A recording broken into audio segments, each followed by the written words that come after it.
मध्य प्रदेश के ओमकारेश्वर में आश्रम संचालित करने वाले एक शख्स के साथ 22 लाख रुपए की ठगी होने का मामला सामने आया है। पीड़ित व्यक्ति का कहना है कि वह ओमकारेश्वर स्थित अपना आश्रम लंबे समय से संचालित कर रहा है, जहां बीते दिनों इंदौर के कुछ लोग इंदौर के रणजीत हनुमान मंदिर नकली क्राइम ब्रांच के पुलिस अधिकारी बनकर उनके पास पहुंचे और उन पर कई तरह के आरोप लगाते हुए उनके अकाउंट से टोटल 22 लाख रुपए ट्रांसफर करवा लिया, जिसमें एक 4 व्हीलर वाहन भी शामिल है, जो अपने साथ ले गए, जिसका अभी तक पीड़ित को कुछ भी पता नहीं है। इस मामले को लेकर पीड़ित मोहितानंद महाराज ने बताया कि उन्होंने इंदौर स्थित पुलिस विभाग में इसकी शिकायत की थी। वहीं मुख्यमंत्री को भी उन्होंने न्याय के लिए पत्र लिखा है। मोहितानंद महाराज की माने तो उन्होंने इस मामले में जब कोर्ट में याचिका भी दायर की और न्याय मांगा, तो इस मामले में पीड़ित के पक्ष के अधिवक्ता असगर वारसी ने भी मीडिया के सामने अपनी प्रतिक्रिया दी है। सर, ओमकारेश्वर स्थित एक आश्रम का मामला चल रहा है, इस बारे में आपके द्वारा एक ज्ञापन दिया गया, क्या है पूरा मामला? देखिए, ओमकारेश्वर में जो मोहितानंद महाराज हैं, काफ़ी सिद्ध व्यक्ति हैं और हमारे पक्षकार होने के नाते उन्होंने हमसे एक शिकायत हमें बताई थी कि उनके साथ कुछ पुलिस अधिकारियों ने और कुछ एक फ़र्ज़ी व्यक्ति जो अपने आप को दिल्ली से क्राइम ब्रांच का कहते हुए और यहाँ पे आया था और उन्होंने दबाव बना के और उनसे पैसे ट्रांसफ़र करवाए और उसके बाद वो पैसे लेने के बाद जो है उनको लोगों को, जो उनके लोग हैं, जो उनके शिष्य हैं, अनुयायी हैं, उन लोगों के बारे को बुलाकर उनसे पूछताछ करना, उनको गलत बयानी करना और इस तरीके की सब चीज़ें हुई थी, जिसको लेकर हमने माननीय जो यहाँ पे जितने भी अधिकारीगण हैं, माननीय अधिकारीगण, उन सबको शिकायतें दर्ज कराई थी।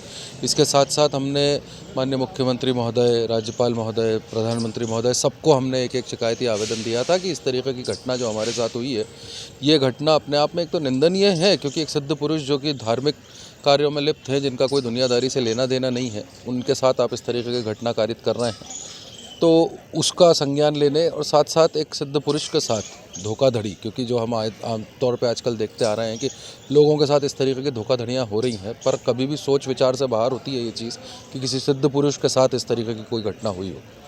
तो हमने उसकी शिकायत करी। उसके बाद हमने माननीय उच्च न्यायालय में एक याचिका दायर की है, जिस पर मोहितानंद महाराज की तरफ से हमने ये मांग करी है कि जो भी इसमें अधिकारी संलिप्त हैं उन पर कार्रवाई हो। साथ ही साथ जो फर्जी तरीके से क्राइम ब्रांच के लोग बनकर दिल्ली से यहाँ आए, उनका नामजद शिकायत है उसमें, तो वो नामजद शिकायतों पर भी संज्ञान लिया जाए और इस तरीके के अधिकारियों पर कार्रवाई की जाए।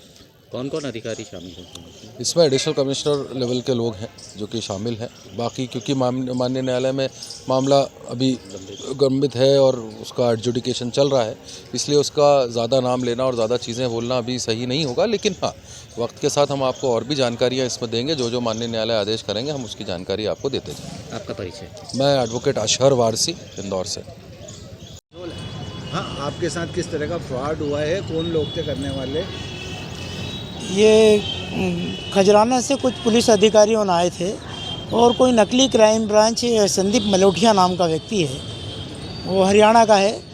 उन्हीं लोगों से इन लोगों ने साठगांठ बना के षड्यंत्रपूर्वक मेरे से 22 लाख रुपए की वसूली की है। मैंने अभी तक समस्त जितने भी अधिकारी लोग हैं, इन सब लोगों को सूचित किया है कि मेरे इन लोगों के खिलाफ़ कार्रवाई की जाए।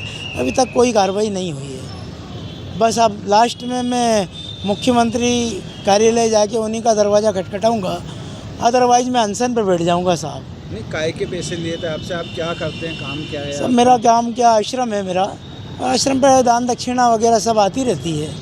और इन लोगों ने देखा कि महाराज के पास पैसा है, तो इनको किसी भी तरह से दबा के ये पैसा छीन लिया जाए, यही हरकत रही है इन लोगों की।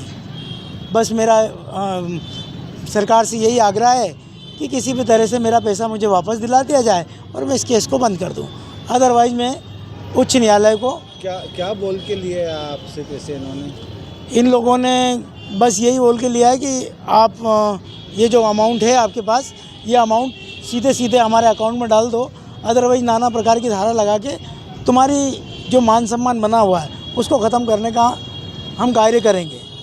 तो मैं हाँ, डर के कारण मैंने कहा कि भाई जो आपको चाहिए वो ले लीजिए, भाई मेरा नाम ख़राब ना करें। नहीं, किस तरीके से लिए इन्होंने? कार भी ली है आपके कुछ? हाँ, मेरी गाड़ी भी ले ली इन्होंने, बलेनो को 29-30 पे साइन करवाया RTO फॉर्म में, और दूसरा एक मेरे से 8 लाख रुपए का चेक भी लिया है और धमकी भी दी है कि ये जो पैसा लिया है आप कार्रवाई इधर उधर मत करवाना, नहीं तो आपको जान से मरवा दिया जाएगा।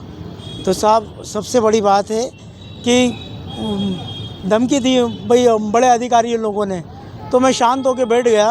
फिर मैंने कहा कि हम भाई एसीपी कमिश्नर साहब से अपन इस विषय को लेके चर्चा करते हैं। तो मैंने कमिश्नर साहब को दिया, कलेक्टर साहब को दिया और ये राजेश दंडोतिया को दिया।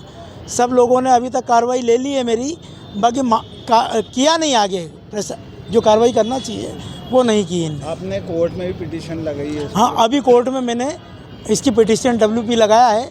अब आगे मैं ये चाहता हूँ कि मेरा कोर्ट ही न्याय करे, एक मुख्यमंत्री जी और एक कोर्ट, दो के ऊपर आधारित हूँ साहब मैं। आपका नाम बता दीजिए। मोहितानंद महाराज मेरा नाम है साहब।